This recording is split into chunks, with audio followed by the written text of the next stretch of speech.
Welcome to our Bible study at Pleasant View Baptist Church.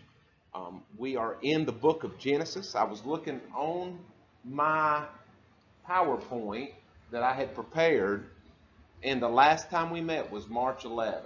So that is a long, long time. It is now July, so April, May, June, July. It has been 4 months and 1 week since our last Bible study together. We are going back into Genesis. We're picking up, if you've forgotten, I'm going to do a little bit of review. We're picking up in Genesis 14. We have been in Genesis also, I was looking on my PowerPoint, minus the 4 months. We've been in Genesis for 13 months, so I guess we're about 9 months along in Genesis, and we've gotten up to Genesis 14. I got the slide here for Genesis as an introduction. In English, the English comes from a Latin word meaning beginnings, Genesis. In the Hebrew, you see it underneath there, Bereshit is what it says, and you'll hear that word for Genesis if you hear Jews talking about it, Hebrew people, Hebrew descendants. Bereshit means in the beginning, in Rosh. The Rosh is the head in Hebrew. That's the top or the beginning, the first. So in the head of the world, in the beginning of the world, God created. Genesis 1:1 says, in the beginning time, God created the heavens and the earth. And if you remember, just a long time ago, over a year ago, that term heavens and earth, the fancy word for that in grammar is it's a hendiades. And that's when you take two words that mean specific things, and then you put them together, and they mean something different. For example, the phrase, by and large. By and large is a hendiades. By means one thing, large means another, but when you put them together, it's actually a selling term, two selling terms, and that means when you're selling into the wind, you go by and large. And I'm not good enough with selling to know exactly what they mean, but I know that when you put them together, it means you're not catching all of the wind, but you're getting most of it. By and large, we're getting most of it. We're not getting everything, but that's a hendiades. Heavens and earth means everything. In the beginning, God created everything. And this is the message of Genesis. This is the message of the Bible. That's the first sentence in the introduction of the Bible. In the beginning, God existed. Before we existed, before the earth, before the universe, before the stars, God existed. And God is the one that brought everything else into existence. Everything flows out of God. And what we're going to see as we go through the Bible is that man was created by God for God's purposes. God created us as we create children to know them and love them, and the children rebel. They say, we want the creation, but we want it without the Creator. We want the Creator to back off and let us have our stuff and enjoy it. And that's what I very much believe in the symbolic language of Genesis, the storytelling, the narrative they call that, of Genesis. That flood story is not God getting mad and upset because man is so sinful and punishing. That's not punishment. I believe the biblical author wrote that as justice. Man said, we want creation without the Creator, without responsibility to the Creator. We want what we get out of this without you, God, without responsibility to you. What was that? What is the creation without the Creator? Chaos and death. Chaos and death. And those are ancient concepts, but they still speak. And so God was giving man in that story what they want. Except there was one man who wanted the Creator with their creation. One righteous man, and he survived. God saved him from the judgment of the flood. And it was interesting as we went through, the Bible author wanted us to know, Noah was a righteous man, but was Noah perfect? No, in fact, Noah struggled with sin just like we did in rebellion and had some issues later on. Gone on throughout Genesis, one of the things we began picking up, we went through the whole primeval history. The first 11 chapters of Genesis are meant to be told as the story of what happened before we started writing stuff down and keeping records. This is what happened back in them days. Back in olden times, before stuff was written down, it was passed by word of mouth and by the inspiration of God. Then we get to chapter 11 and we meet Abraham. If you remember, back in chapter 11, we followed, in chapter 10, we had a big long genealogy, and we followed the trail of Joktan. Joktan led us away from God and over to Babylon. They went to a plain in the east. They tried to make a city for themselves to make their name great rather than to honor God's name. And we see that ended with God coming down and correcting their course, confusing their language, in order so that man could be obedient. That was the last of them ancient stories that happened back in the olden times. Man was corrected with different languages so they would spread out. Well, very interesting. Then we followed, after that story, we followed the genealogy again, but then rather than going with Joktan, we went with Peleg, the first son. You remember that?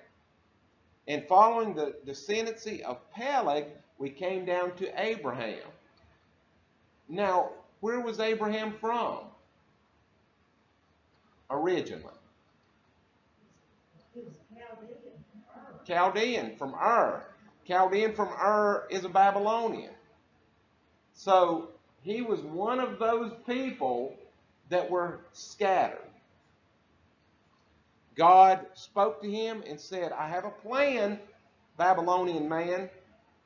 I'm going to give you an honor and a responsibility. It's kind of like salvation, isn't it? We are given the honor. In fact, my sermon this Sunday in Romans 8 is kind of following that line that we are children of God, and being a child of God comes with a responsibility and a privilege. And that was Abraham. God said, I'm going to honor you, I'm going to bless you, but through you and your descendants, I'm going to bless all people in the world. So my plan is to get the world, to recollect those that are scattered and bring them together in my name. Through you, through your descendant, through your seed, I'm going to bring back the whole world and bless them. Now, as soon as we started following the patriarchs is a Latin word, it means fathers, through the fathers. When we say patriarchs in the Bible, we mean Abraham, Isaac, and Jacob, generally. But through these, we see a theme that throughout Genesis, those patriarchs begin making decisions that endanger three things, three very important things, and these are the blessings of God that they endanger. First, God says, I'm going to give you numerous seed, numerous descendants. Your descendants will be like the stars. And then they keep doing things that jeopardize that line of descendancy. Why is the line of descendancy so important in Genesis? Why do we track from Abraham onward? Why are we tracking his descendants? And there's one, I'll give you a hint, there's one special line that will go through Judah that we are tracking especially. It is highlighted in Genesis and throughout the rest of the Bible, that track of Judah. Why is that? Who comes from the tribe of Judah? Jesus, eventually. Now, we got the whole book, so we know Jesus is part of this seed. First thing Abraham does after receiving a promise from God of numerous seed is he goes and gives Sarai into the Pharaoh's harem. He makes her a wife. He allows her to be a wife of the Pharaoh. God promises Abraham blessings to all the families of the land. All these things jeopardize the blessings of the land. They want to give away, continue. They either want to leave the land or they want to give it to somebody else. And there I say, okay, so that was the blessings to all the families of the earth that come through the seed, and then they give away the promised land too. So those three things are jeopardized. In Genesis 12, Abram is called. He's given the promised land, and immediately, as I said, he goes to Egypt and he gives Sarai away to the Pharaoh. Thus, he's jeopardizing the seed. In Genesis 13, 1 and 2, then Abram went up from Egypt. And you remember we talked a lot about this being parallel to when later the children of Israel, who are in captivity in Egypt, go up. A lot of parallels. Those are intentional. The author's trying to point us to those ideas. Then Abram went up from Egypt, he and his wife and Lot with him. He was very rich in livestock, silver, and gold. So there is the blessing that God has given to him. Now, in that case, that is a physical blessing. The text goes out of its way to show that God is blessing, and in this case, financially also. I want to caution you there, though. There's a lot of preachers, and I'll tell you, they all dress nicer than me and have nicer cars than me, that will try to take scriptures like this when God is blessing Abraham with wealth and say that God is making a promise to make all of us wealthy. Faith? The seed always comes from the man. Women don't count. That's right. Well, I know. So the seed goes through Abraham, but what if Sarai is somebody else's wife? And it's Sarah, it's a big deal that Sarai is supposed to be the seed bearer. And if he gives her to some other man, she's not going to bear his seed, she's going to bear somebody else's seed. And so, yes, the man carries the seed, but God has prescribed that it is Abraham and Sarai are coming together. And so the wife is equally important. It takes two to tango. We don't have babies without a man and a woman. And so they are equal. They have a different role in the childbearing, but they are both equally important to God. And so it is very important. We'll get to the story of Hagar later. She bore a child by Abraham. So he was given the seed. Was Ishmael the line of descendancy? Why not? That was Abraham's seed. It wasn't about Abraham, was it? It was about Abraham and Sarai. And so, there is this numerous seed is to come through a very specific line of descendancy. And it's fascinating just a study of the women that are involved in this. I mean, other times we've talked a lot about that.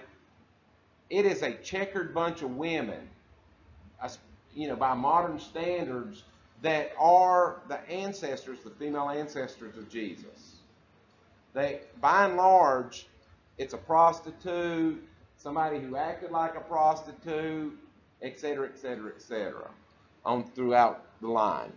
And that's important, because who of us is worthy to be a seed bearer? Who of us is worthy to be a patriarch? Who of us is worthy to be God's servant? Nobody. Nobody. We can't merit what we get from God. We can't merit salvation and relationship. We are adopted sons through grace, not through merit. And so these themes go all the way back through Scripture, just New Testament. As we go on in Genesis 13, Abram begins to have strife with Lot. This is one of the sub-themes. You might say a motif that goes throughout these chapters. There is a sub-theme of strife that comes up. They begin to argue about the well rights. Abram decides to do what? To offer to Lot the land promised to Abraham and his seed. Right away, that's direct disobedience. That's on level with the Babylonians say, we'll make our name great. God says, I'm going to give you this land. Look out before you. he takes in Genesis 12, he takes Abram and he stands on the shoulder of the Mount at Shechem. Mount Ebal, it's called. It's still there. And the word Shechem means shoulder. There's a city there. And that right there where that city is, I believe it's Nablus today in Jordan. Right there where that city is, Abraham stood and he looked south towards Jerusalem in the valley. That is the watershed for the land of Israel.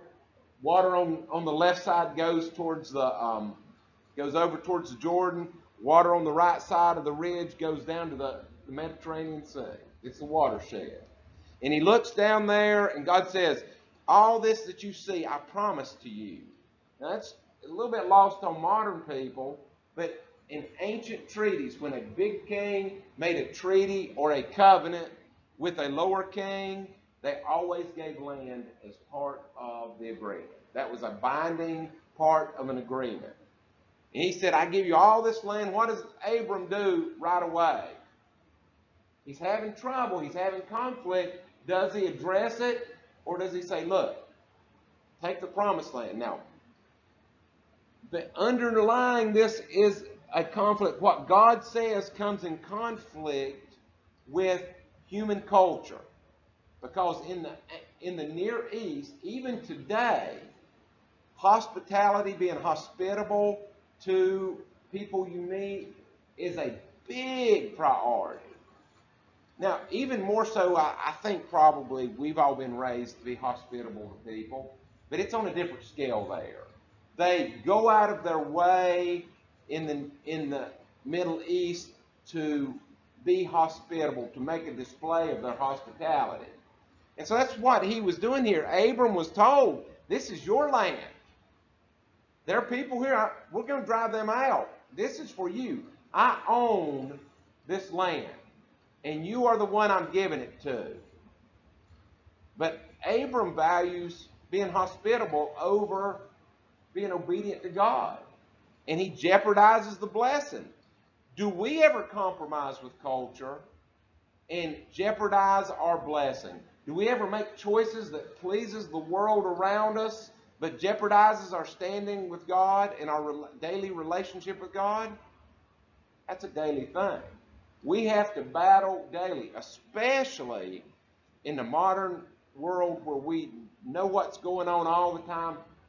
We have a flavor of the month for philosophy, and everything changes so quickly. Once you get used to one fashion, there's a new one, etc., etc., etc. And there is a tyranny in our world for people to keep up with the times. Everybody wants to keep up with the time. We've always struggled with wanting to be cool, wanting to wear the right fashion, but it's become an epidemic. Well, it was no different in Abraham's time.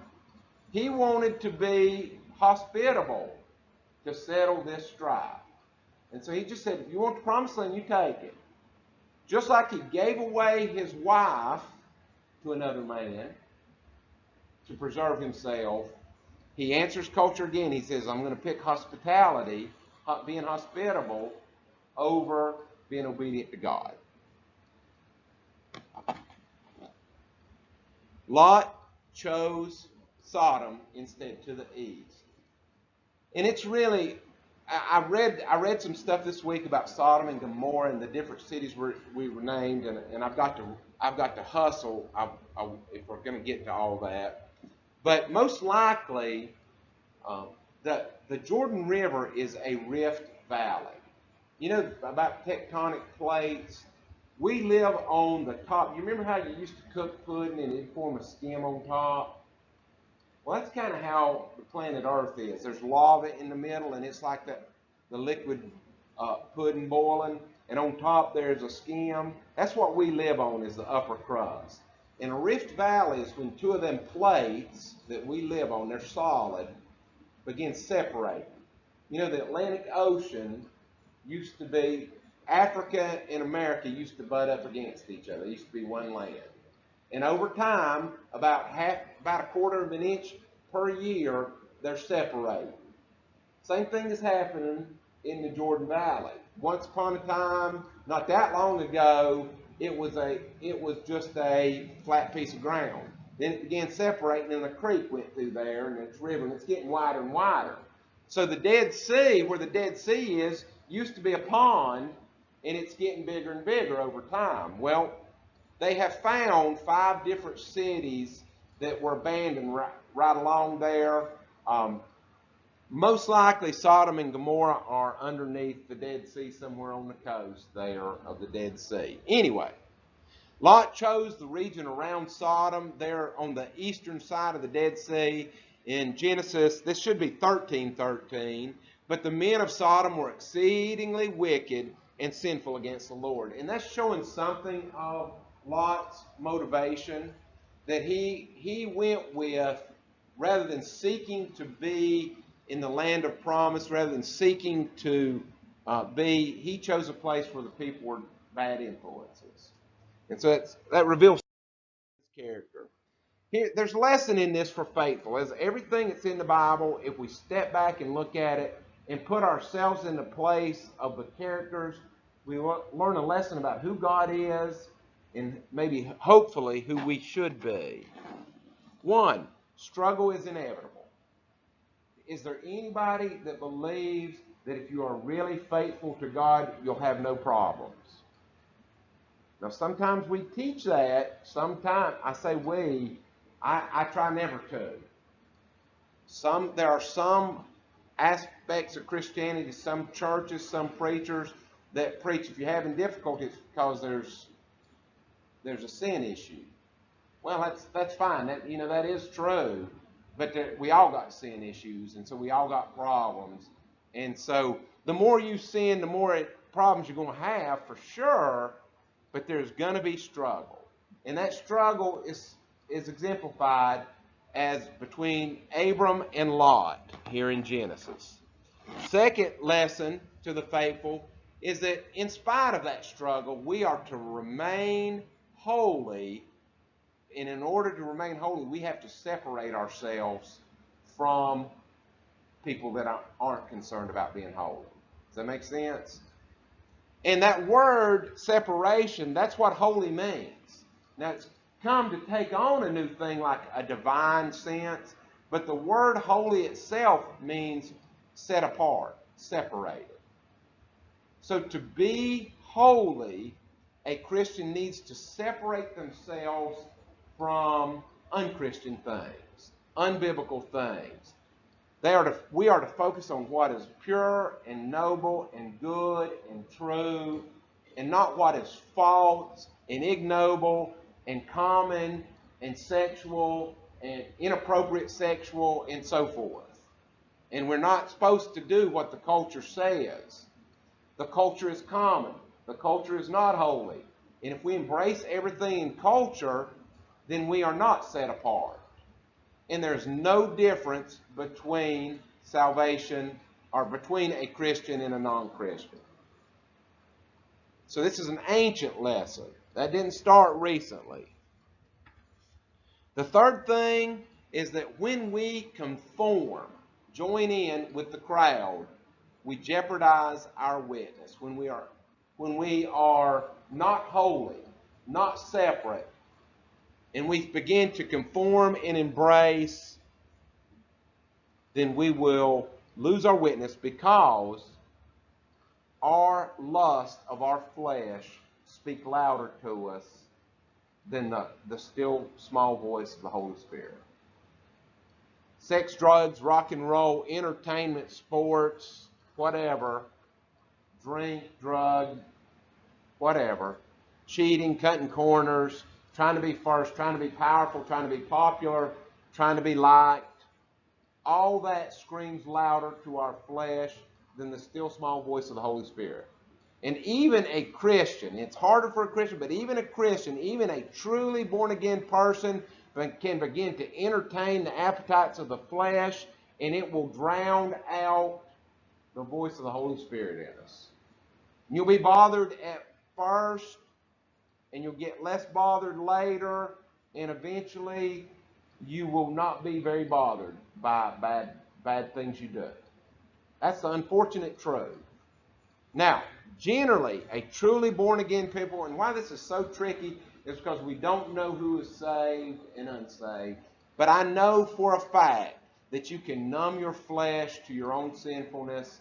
You can go down a sin highway for a season. I'll tell you, but for me, I say it's a bungee cord between my heart. When I got saved, God tied a bungee cord to my heart, and I stretched it as far as you could. And if you could break and lose your salvation, I would have broke it. But God yanked my cord and brought me back, and that's grace. I do not merit being your pastor. I am your pastor through grace, because when y'all would have given up on me, if I treated y'all like I treated God, y'all would give up on me. God didn't give up on me. God kept with me. Hallelujah. I thank him for that. After Abraham separated from Lot, from his reckless nephew, then what happened? Immediately we go to the very next verse, Genesis 13:14. The Lord said to Abraham, after Lot had separated from him, lift your eyes now and look to the place where you are, the promised land. Northward, southward, eastward, westward, for all the land which you see I give to you and your descendants forever.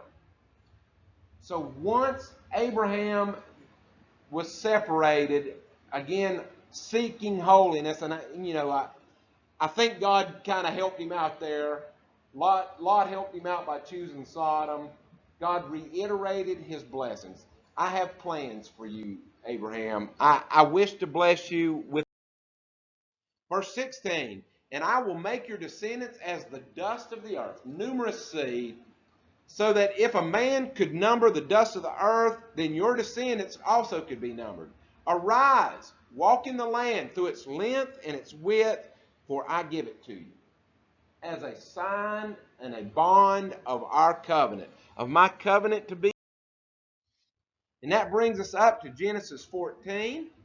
Genesis 14 is an interesting story. This is the real World War I. The four kings of the east come to the land, to the promised land, wage war on the five kings there around Sodom and Gomorrah. And it's a very interesting book.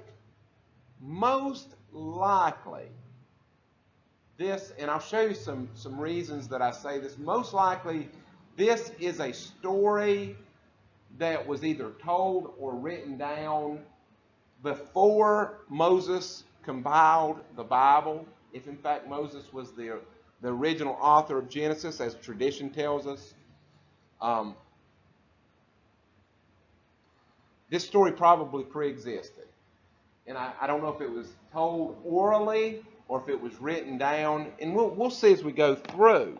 But Moses takes this story and is showing us how Abraham participated in that and how God used this story to continue Abraham. So in Genesis chapter 14, verse 1, and it came to pass in the days of Amraphel. That word itself means speaker of darkness or talker of darkness. These words are, these names of places and of kings are interesting. Some of them are places or kings that we can know something about from outside the Bible records, and some are not. And so some of them have names that are significant, and some of them may not. I just did it because I thought it was interesting. Amraphel of Shinar. Now Shinar, the plain of Shinar is the plain between the Tigris and Euphrates. So this is where Babylon is. Shinar is basically Babylon. Arioch, which means lion-like, the king of Elasar. Now Elasar, of all these places, we don't know where Elasar is. Nobody can find Elasar outside of the Bible. That word Elasar means God chastens. We assume because of the geography, it would be somewhere to the east, somewhere in Mesopotamia, which means in between the rivers. Mesopotamia means in between the rivers. Then Kedor Laomer, which literally means the son of Lagamel. That is a deity in the east, an ancient deity, a pagan deity, and it means the unsparing or the unmerciful.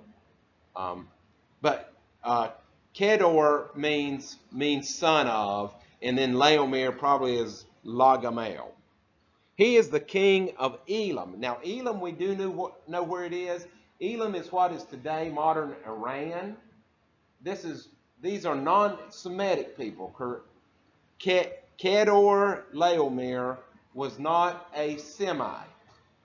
The Jewish people, the Hebrews, are Semites. The Arabs are Semites. But this is a Persian person, or the ancestor of the Persians. And the fourth king was Tidal, which is a Hittite name. Hittite is modern-day Turkey.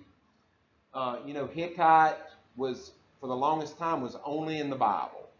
And so archaeologists said that the Hebrew biblical writers had made up the Hittite people as this powerful kingdom. And then a farmer was farming, and he tripped over a plate, and he pulled it up, a clay tablet.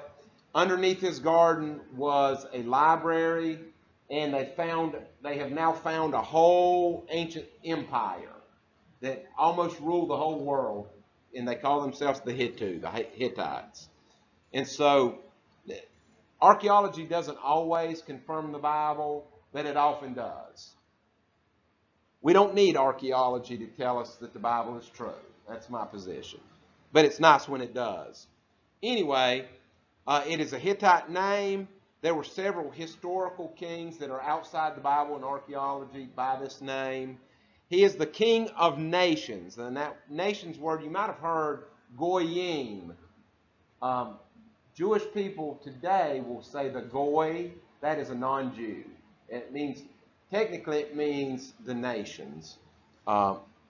So when it says the king of nations, most likely this is Tidal, the king of the Hittites, the non-Hebrews. And you see a map there that kind of gives you an idea where everything is. You see Elam, that is Iran, Persians, Babylon, Babylonia, and then if you go on over towards the Mediterranean Sea and down south a little bit, that's where the Promised Land is. This is where, and you see down right on the Persian Gulf there, right at the corner, there is most likely where Abram came from. Although it's a little bit tricky because the word is the Babylonian word for city. So it could mean he was from the city called City, or it could just mean he was from a Babylonian city, which could be Babylon itself or just from that region. We don't know exactly. So Elam is modern-day Iran. Babylonia is Shinar here. They think that right in there, one speculation, that is between the Tigris and Euphrates on the southern section where Elasar is, but as I said, we don't know. And then the Hittites would be northwest of there in Turkey, what is modern-day Turkey. All these kings of the east come over and attack kingdoms in the land, which is to the southwest. Verse 2, it says that they made war with Bera, which means son of evil, the king of Sodom. He may have had another name, and when the Bible was written, because he is the king of Sodom, both him and Bursa, the king of Gomorrah, Bera means son of evil, and Bursa means with iniquity, or person with iniquity. These could be titles that are given. We see sometimes in the Bible, the authors, when they're writing it down, rather than giving their name might be, Bill or something like that, and they will give them a title. For example, when the Hebrews tried to name their sons with Yah in the name, or Jah in English, Jah, Elijah. Pagan people named their children for pagan gods. Saul had a son that he named Ishbaal, Baal. But when it got into the Bible, his name was Ishbosheth. Bosheth is the word shame.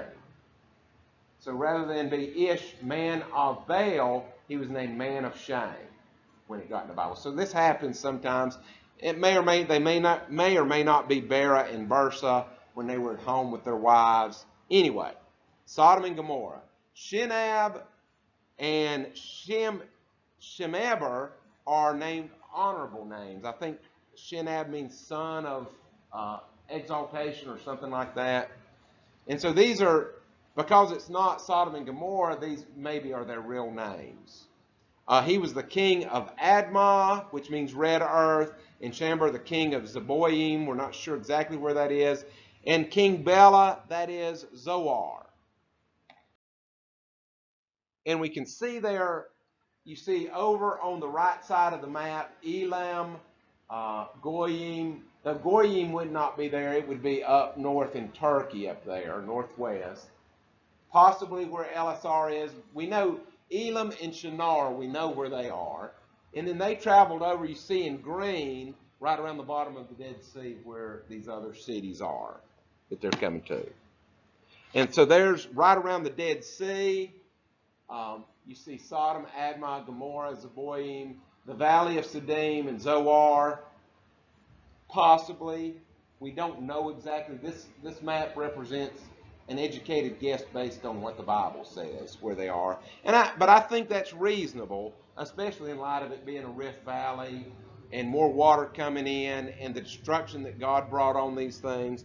You see where Moab is there on the other side of the Dead Sea. You go north and there would be Jerusalem. There's where Lot's tent was when he cast his tent near Sodom.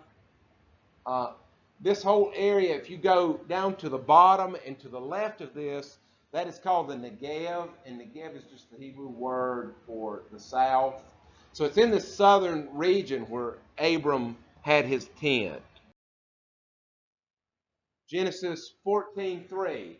All of these kings joined together in the valley of Siddim, that is the Salt Sea, the Dead Sea. Verse 4, 12 years they served Kedor Laomer, and in the 13th year they rebelled against him. Verse 5 says, in the 14th year, Kedor Laomer and those kings that were in coalition with him, and the kings that were with him, that phrase right there tells us that Kedor Laomer was the boss king, the big king. And that makes sense because at that time, historically, outside the Bible, Elam was a big power, kind of before the original Babylonian Empire. They came and attacked the Rephaim. We've seen Rephaim before. I'll talk about that in a minute. In Ashtaroth, Karnaim. That's the first battle. As we look in a map, I can put the numbers on there because it differentiates where possibly the 6 or 7 different battles were. They battled the Zuzim in Ham, the Emim in Sheva, Kirathaim. Now, who are the Rephaim? We've talked about them before. They were included in a list of pre-Israelite inhabitants of the land, and I think that's the main thing that we need to latch on to in Genesis 15. They will be listed as an inhabitant. Before the Israelite people lived there, the Rephaim lived in the land. Now, we know that they were a very tall people. They are called other places the Anakim. You remember when we talked about the giants? Anakim mean the long necks, or the very tall people.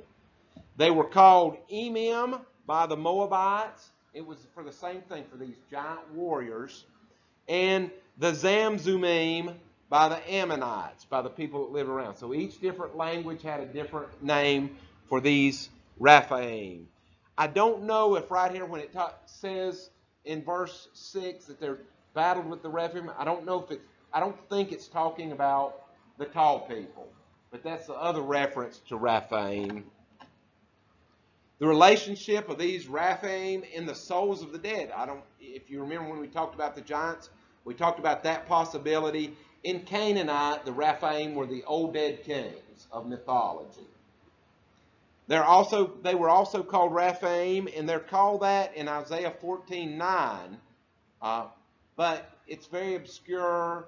It's not definite that that's what they're talking about anywhere, and it's especially not likely here. Most likely, it's just a group of people that lived in the land before came there. Verse 6. And the Horites in their mountain of Seir, we know where that is, as far as El Paran, which is by the wilderness.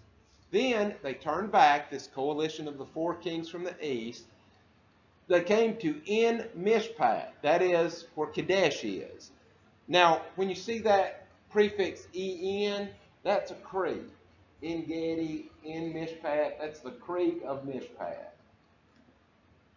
And they attacked all the country of the Amalekites and also the Amorites who dwelt in Hazazon Tamar. And so you see a map there, and those numbers correlate with the numbers, for the places that we just read about. So that's Ashtaroth Karnaim. That's Ham. And again, this is somebody's conjecture. We don't know exactly where some of these places we know where they are, and some people are just guessing based on the description. Sheba, that one's tough for me. Kiriathaim, Mount Seir, En Mishpat, possibly, and Hazazon Tamar. Verse 8. And the king of Sodom, and the king of Gomorrah, and the king of Admah, the king of Zeboim, and the king of Bela, that is Zoar, they went out and joined together in battle in the valley of Siddim against Kedorlaomer, the king of Elam, Tidal, the king of nations, Amraphel, the king of Shinar, and Arioch, the king of Eleazar, 4 kings against 5. Now the valley of Siddim was full of asphalt pits. The kings of Sodom and Gomorrah fled. They were defeated. Some of their troops fell there, and the remainder fled to the mountains. Then they took all of the goods of Sodom and Gomorrah, the 4 kings from the east, and all their provisions, and went their way. They also took Lot, Abraham's brother's son, who dwelt in Sodom, and his goods, and they began to depart back east. Then one who had escaped came and told Abraham the Hebrew. You remember I said most likely this story pre-existed the compilation of the Bible when they put it together. This is one of the big pieces of evidence, internal evidence for that. That this story most likely was written I say written because that's what we would say modern times, was remembered and told by non-Hebrews. Where else in the Bible is Abraham called Abraham the Hebrew? Would the Hebrews call Abraham the Hebrew? And so there's a good chance, and that's not something that they would come along later. There are places in the Bible where somebody came along later after it's been written down, and they write in something to clarify for people what it's talking about. I do the same thing when I do my PowerPoints. If you'll notice, almost every sermon, I'll have a little parentheses, and I'll have stuff put in italicized to explain something that's confusing there. But an author of the Bible and a later editor of the Bible would not come along and let us know that, oh yeah, Abraham, this is Abraham the Hebrew, not the other Abrahams that are mentioned, because there's no others. And everybody knows that he's a Hebrew. Anyway, this guy came to Abram, for Abram dwelt by the terebinth trees in Mamre, the Amorite. The brother of Eshcol and the brother of Aner, and they were allies with Abraham. So he was living among the Amorites there by the terebinth trees in Mamre, and this guy came and reported the battle and them taking Lot away. Now, when Abram heard that his brother was taken captive, his nephew actually, he armed his 318 trained servants who were born in his own house and went in pursuit as far as Dan. Dan is the northernmost point in Israel. In other words, he drove this invading army out. And so there's one of two ways that this is looked at normally.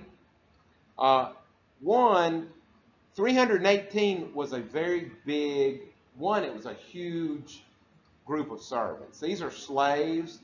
He took the ones that were born into his household because those were the ones that were loyal. He fed them. Now, this slavery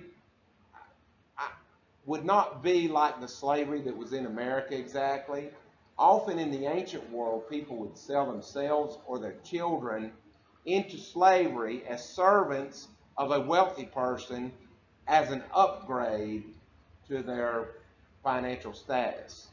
I don't think there's ever been a case in American slavery where we know of somebody was a freed person and they sold themselves into slavery. So it was a different kind of thing. These men were loyal to Abraham. That's a pretty good sized army. It is very possible that after these battles that Kedorlaomer did not have that many men left. So one way it's looked at is that this is a pretty big sized force, and he went and just drove them on out. They were retreating, and he just attacked them. The other thought is that a variation of that maybe those kings were too big for him to tackle head on, and he attacked the rear of their army as they were leaving. Armies would stretch out, and this was the baggage where the prisoners were, and all the booty and loot that they had got was in wagons to be going back, and that he attacked the back of it and took Lot back and went back. We don't really know. Now, I will tip my hand something I think that's very important in understanding the Old Testament.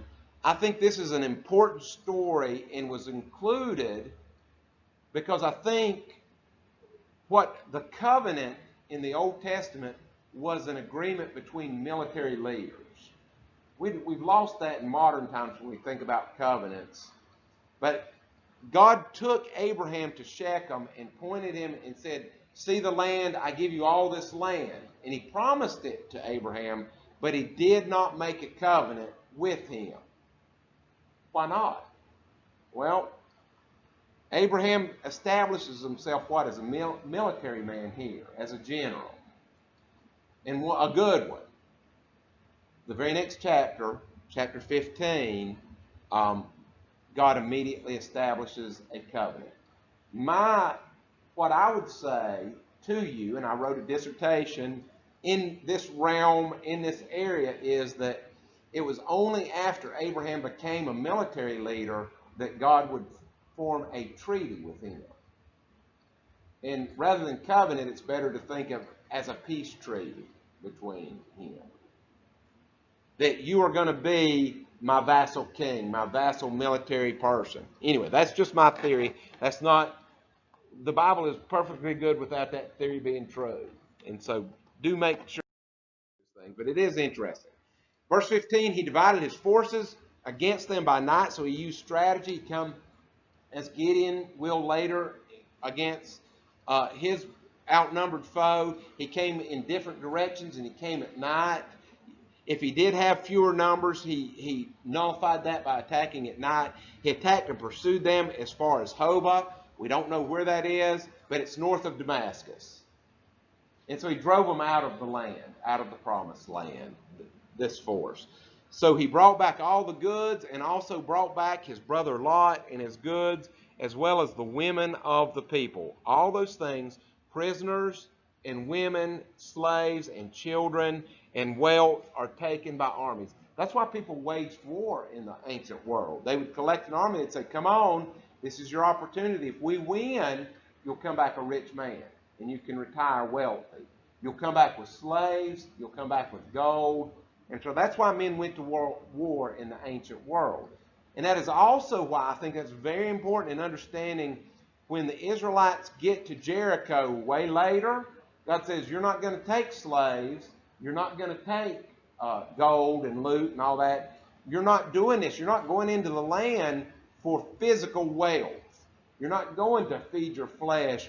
You're going because I give you this land as a land of promise and a land of relationship. And we're not going to declare for fleshly things. You're not doing it to make your name great. You're doing it for fellowship with me.